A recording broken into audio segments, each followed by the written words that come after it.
I developed a taste for shooting, and it's just something I've done all the time, and to me it's a great personal satisfaction to pull off a tricky shot, you know, shoot in difficult conditions, you know, shoot in rain, shoot in poor visibility, high winds, steep angles, that sort of thing. I just enjoy doing that, the challenge of it.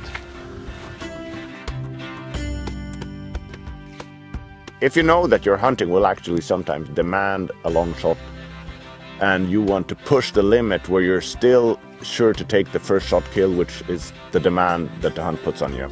If you want to do an ethical hunt, you have to be sure that you actually don't think you're going to be hitting, but you actually hit your first shot. If you want to push that limit, you have to start doing this. As you probably noticed, the weather is very rough. The sea you see on the outside, it goes on forever. It doesn't meet anything until the North Pole or Greenland. So it's very wild, very rough, and the weather is very, very hard. If you can endure it, it can actually be quite nice. It's not always as good as this.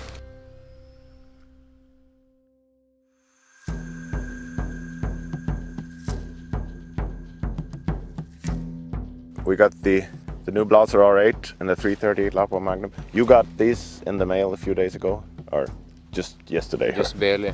Okay. And the new size V8, which is 4.8 to 35. So we'll test them here. Yeah. I think we'll start off with anchoring our trajectory. This is 94 meters and 10 degrees down.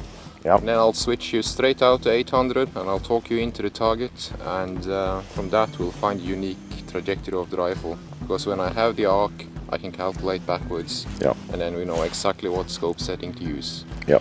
And then I'll take it through all the targets. Yeah. So we'll just first verify that it's actually on target at the 100 meters or 94, and then we'll just double check the trajectory, because as factory trajectories go, they're usually a little bit off. Oh yes, the trajectory on the ammunition box is not worth much actually, other than a rough guide. Okay, into the work. Yep.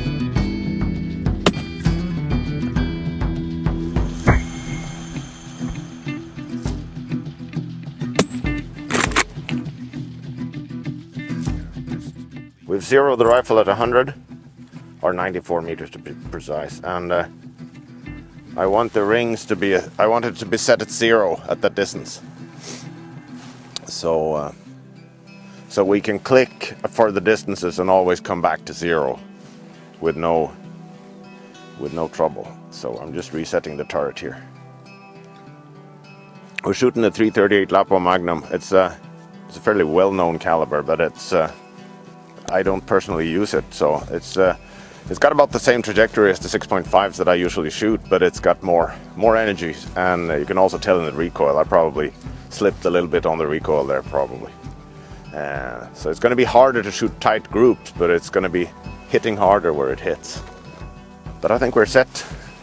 We'll reset the windage turret as well, just to have 0, so we can click for wind and come back to 0 whenever we want. And we are going to click for wind, so if not today, for sure tomorrow. When in Norway, always click for wind.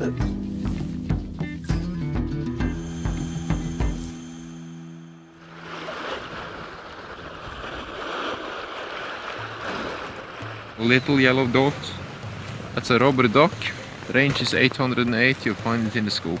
In the water there, yeah. Yes. In that little small hollow there, okay. In the bay. Okay, I'll load up for the duck. It reminds me of a bad old film. Yeah, we got ourselves a convoy. I'm ready. Ready?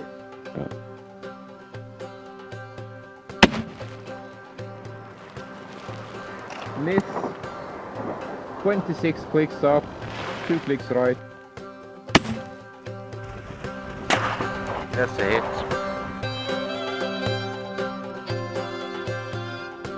So what we just did here, we tried the rifle at, we zeroed it first, and then we tried it at 808 meters, and we had a theoretical number of clicks that we started with, and that was a little bit off, as it always is, and we shot, observed the misses, clicked our way into the target, and now we have the true drop at that distance. Now we know the exact number of clicks. We have to take in this air pressure, this temperature, whatever, and from there we can sort of start working to find our true trajectory. And when we have that, we can get serious about some target shooting. We don't need to do actual test firing at all the ranges. I have a short range and I have a long range, and as long as I have those, I'm able to find any distance in between, and it's going to be correct. We'll of course verify that by test shooting. But this is given that we know the ballistic coefficient of the bullet. We could have a worse ballistic coefficient and a faster bullet, and we could get the same drop at 808 meters.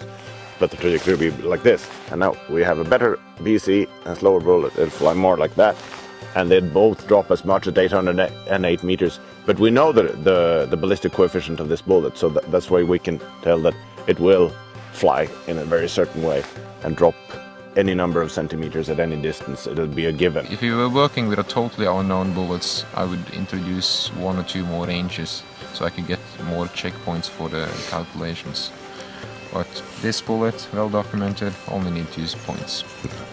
You can't just take the factory stuff out of the box and just look at the ring. Okay, this is 400 meters. Click, click, click. It's going to be right on, because it's not going to be. So if you are serious about actually hitting things at longer distances, you will need to take into account air pressure and temperature. You'll have to get more into weather than you were before. But once you've done your basic checks, you can have a fair bit of confidence in the stuff, and then you can sort of assume that if anything goes wrong, it's you. It's always you. But if you are a hunter that do most of your hunting within 100 meters, you have an excuse not to do this. If you're looking at anything longer, you don't have an excuse. That's basically it.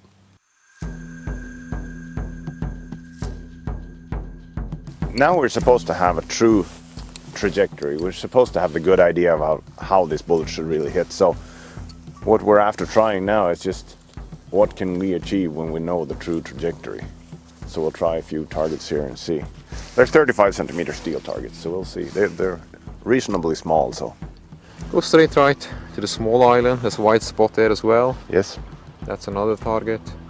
And go from the island straight up to the rock where you see the yellow spots. Yeah. That will be our last target on the steel. Okay. So that will take us from 400 to roughly 900, which will be slightly outside what you have clicks for in this scope. Yep. Yep. Okay. Okay, we'll try that. Hit! Center right. Ulf, look left on the island. Small plate. Range 540, scope setting 6.8. Wind 0. I'm ready. Wind 1 left, please. Ready.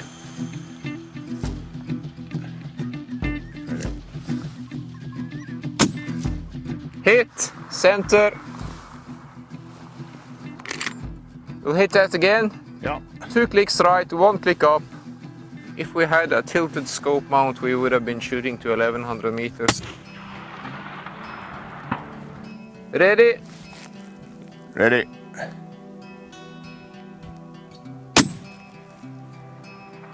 That's a hit. Add 10 clicks right for wind.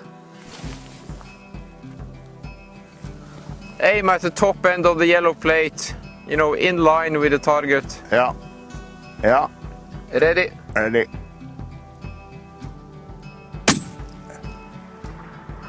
Hit.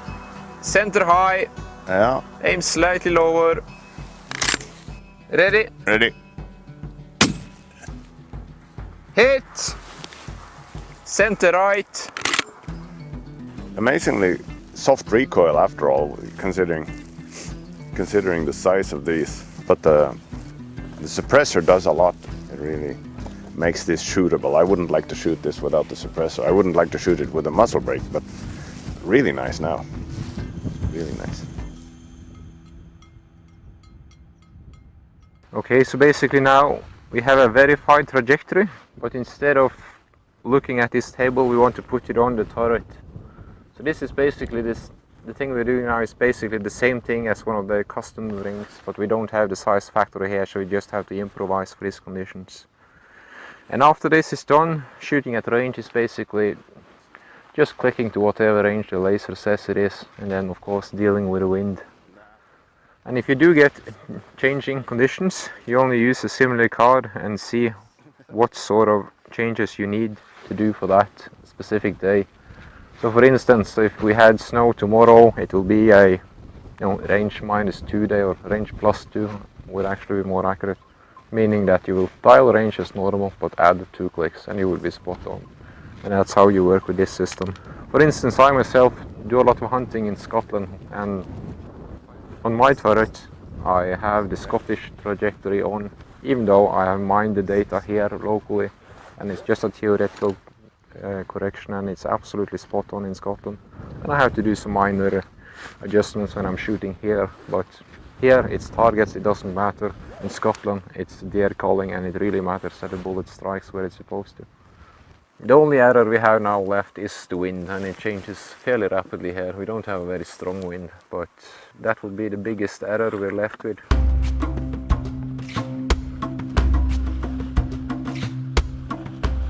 Okay, so we're nearing the end. We put together the shooting system, which is the rifle, the scope and the ammunition, and we identify this as an individual. We now know exactly what to do with it to get it to hit where we want it to. So the final test will be that sitting duck behind me, and for show we'll go up to that mountain, the very top, and try and pull off one of the more technically advanced shots that we can. I know the system will do it, but can we?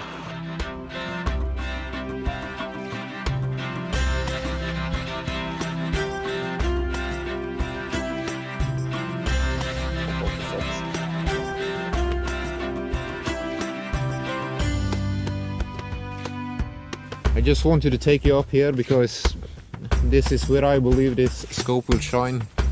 Now, if you look all the way down there, you have our target in the water. It's roughly 800 something meters, and you can't really see it with the naked eye. But using the scope, we can actually examine the target in great detail. And hang on.